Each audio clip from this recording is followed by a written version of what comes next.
Hi, I'm Ellie Weaver, Head of Wellbeing and Mental Health at Together in Sussex, a charity supporting Chichester Diocese by providing information and resources to respond to issues such as mental ill health, loneliness, poverty and social injustice across Sussex.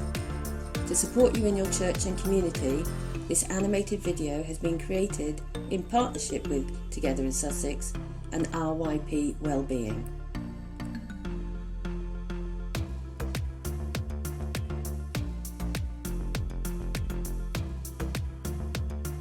So first, let's ask ourselves, what is mental health?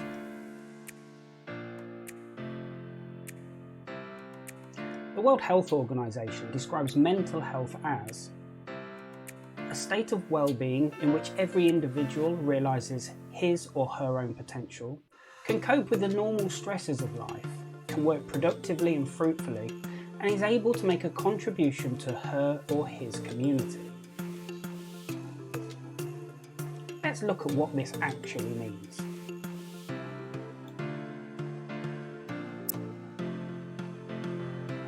The state of our mental health will affect how we think, how we feel, and how we are behaving.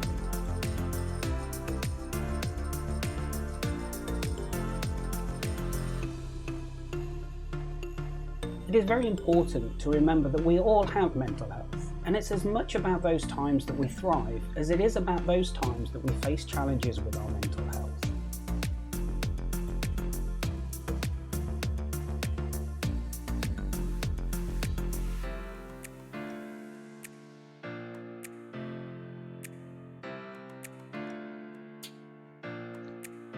In your church and community, you will be interacting with many different people. You may be interacting in many different ways, so it will be important to look out for the signs of distress and to support this.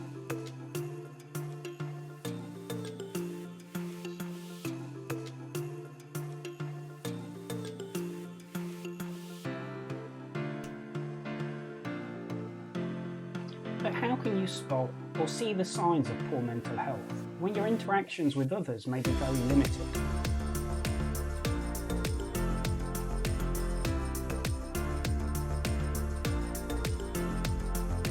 The more attuned to seeing the signs of poor mental health, the more likely it is that you'll spot them. Before every interaction, remind yourself to look for the signs of poor mental health in how people are behaving, how people appear, the language people are using, and in the body language of the person. We will look at each of these further on the next slides.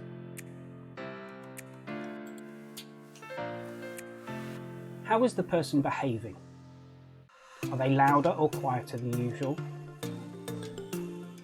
Are they displaying emotions that are unusual for them? Do they tell you they're having struggles with sleep, either too much or too little? Have they got changes to their eating habits? How does the person you are supporting appear? Are they having difficulty concentrating or making decisions? Do they look unkempt and appear not to be looking after themselves as well as they normally would? Do they have any unexplained injuries or injuries they appear to be covering up?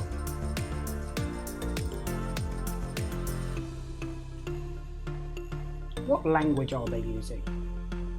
Are they using words around guilt or being at fault for how they feel? Does the language they are using suggest thoughts of suicide? Look out for phrases like, "There's no point in being here," "I can't cope any longer." Are they talking about unusual thoughts or experiences that might indicate some thinking distortions?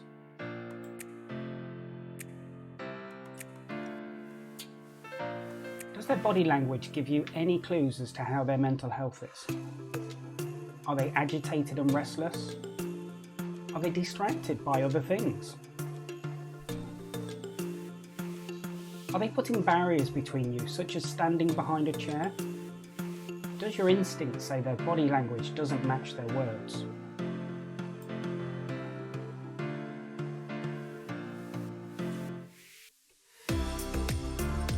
time might be limited with someone, so it's very important to make the most of these interactions to support and spot the signs of distress. By asking simple, open-ended questions that show you're interested in the other person, you can get a lot of clues to the person's well-being. Here are a few of my favourites. How have you been since I last saw you? Who's been in touch with you this week? And if the person asks how you are, I've had a few days where I've felt low. How have you been feeling?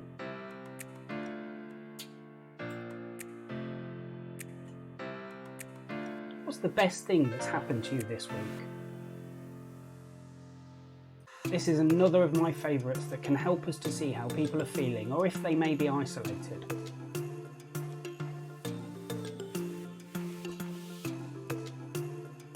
We don't always feel comfortable asking someone about their mental health. Remember, that's okay. However, it can really make a difference to them, and by asking clearly about this, you could be making a huge difference to how they feel moving forward.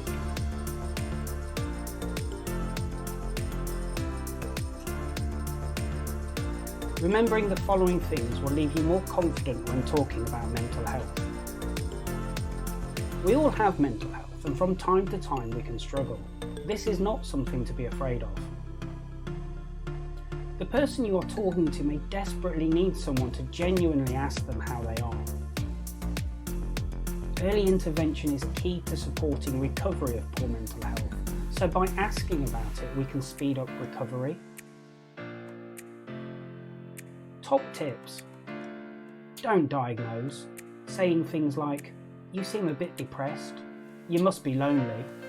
Rather, think back to what you've seen or heard and reflect back. When you said there was nothing positive this week, how's that left you feeling? Or, "I've noticed you haven't shaved this week, that's unlike you, how is everything?"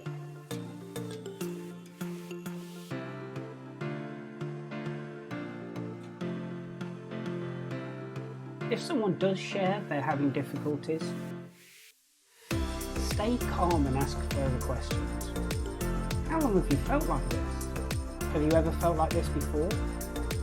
What do you normally do to help you feel better when feeling like this? Do you have anyone you could talk to about how you're feeling? Who could you contact for support?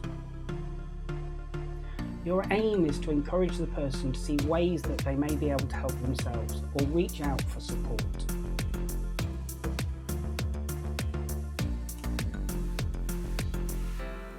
Remember, most people don't like being told what to do, so someone is more likely to act if they feel they've had a choice or that they came up with a thing that will support their mental health better. So instead of, "You should," "You know what would work for you?" or "The best thing for that is," try. I've heard it works well for people who feel that way. If a loved one was describing to you they were feeling this way, what sort of things might you suggest to them? I'll leave you with this information on helpful resources. You might find something in there that you want to try. Just let me know if I can support in any way.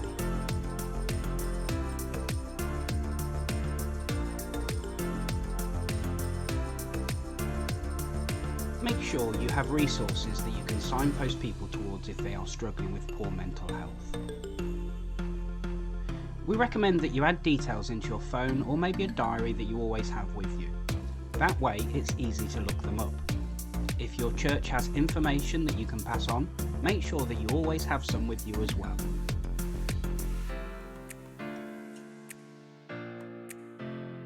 Why not add these ones right now?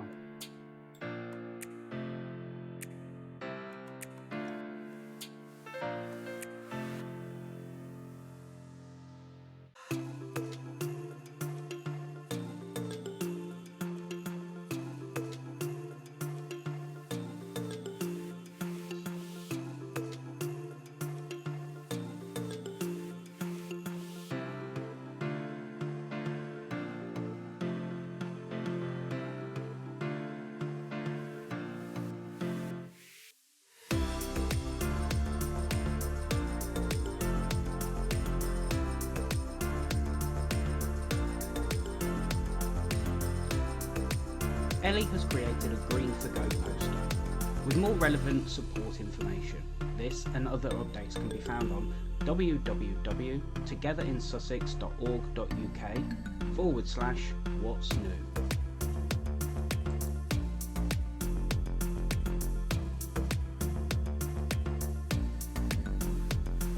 What if you are concerned the person is at risk or their mental ill health is significant? Stay calm. Remember to follow any appropriate safeguarding procedures and training. Do not leave the person alone if they're talking about thoughts or feelings linked to suicide. Make sure you share your concerns with the safeguarding person. Call 999 if there is an immediate risk, or 111 if less urgent for advice.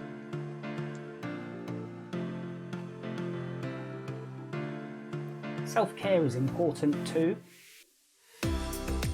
It's important to us that you stay healthy and happy. Remember, it can sometimes be overwhelming supporting another person, so it is extra important you take the time to look after your own well-being as well. Here are a few things that we know can help. Rest, including a good night's sleep. Talking to someone else. Mindfulness and relaxation techniques. Exercise. Of course, we're all different, so why not create your own support list and keep it somewhere handy like a fridge door?